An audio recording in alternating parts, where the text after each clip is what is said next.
Muito obrigada. Passo a palavra, então, para a senhora Viviane Nóbrega Maldonado, representante da Next Law Academy. Boa tarde, me ouvem? Isabela? Sim, tudo certo? Sim, te escutamos e tivemos. A senhora tem a palavra pelos próximos 6 minutos. Obrigada. Bom, em primeiro lugar, gostaria de agradecer aqui a oportunidade que me foi concedida de dizer aqui algumas palavrinhas.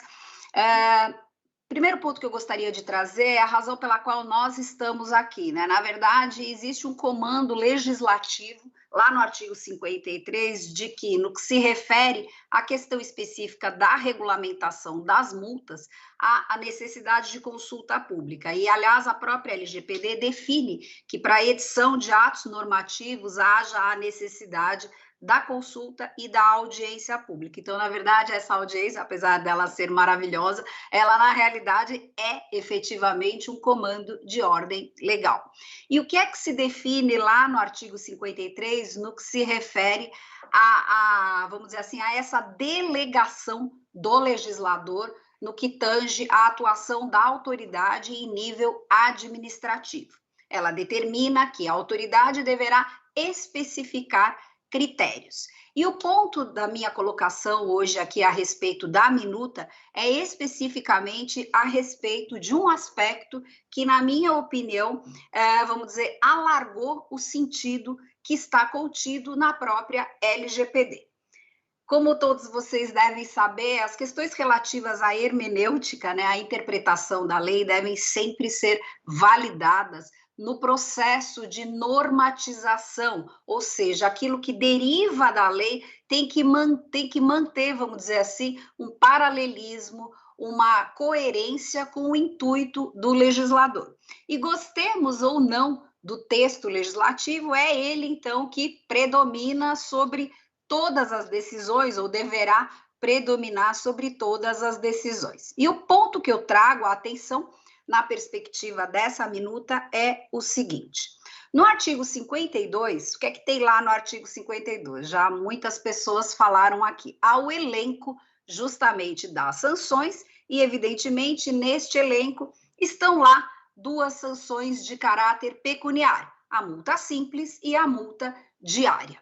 Como vocês já devem ter percebido, o critério específico para a imposição das sanções pecuniárias está definido pelo legislador como um parâmetro percentual sobre o faturamento. Nessa perspectiva, então, a gente entende por intuito do legislador que a sanção pecuniária não poderá atender, não poderá alcançar agentes de tratamento que tecnicamente não tenham faturamento, tais como agentes despersonalizados ou até mesmo agentes sem finalidade lucrativa. Quanto ao setor público, já é expressa a não incidência da imposição da sanção pecuniária.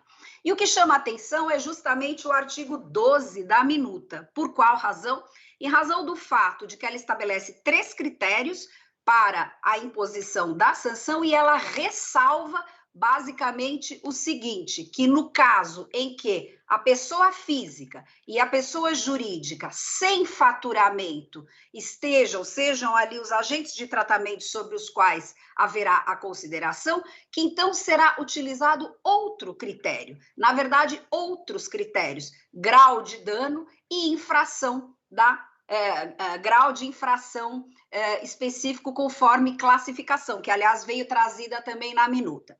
Então, o meu ponto é que o artigo 12, por si só, em particular no seu parágrafo 1º, ele, vamos dizer assim, para não usar uma palavra tão forte, mas ele, de fato, ele afronta a intenção do legislador, que foi criar essa regra de que a sanção pecuniária sempre deverá se pautar na perspectiva de um percentual sobre o faturamento. Então, eu acredito que um agente de tratamento que não tenha faturamento e que venha a sofrer uma sanção, certamente judicializará essa questão pela nulidade desse ato administrativo, caso ele venha a ser consolidado, porque houve uma expansão do conceito legal para atingir agentes de tratamento que não estavam contemplados pela intenção e pelo texto frio do legislador, e aí, evidentemente, não se pode criar algo que seja mais gravoso. Então, seriam só essas as minhas considerações. Agradeço mais uma vez a oportunidade. Obrigada.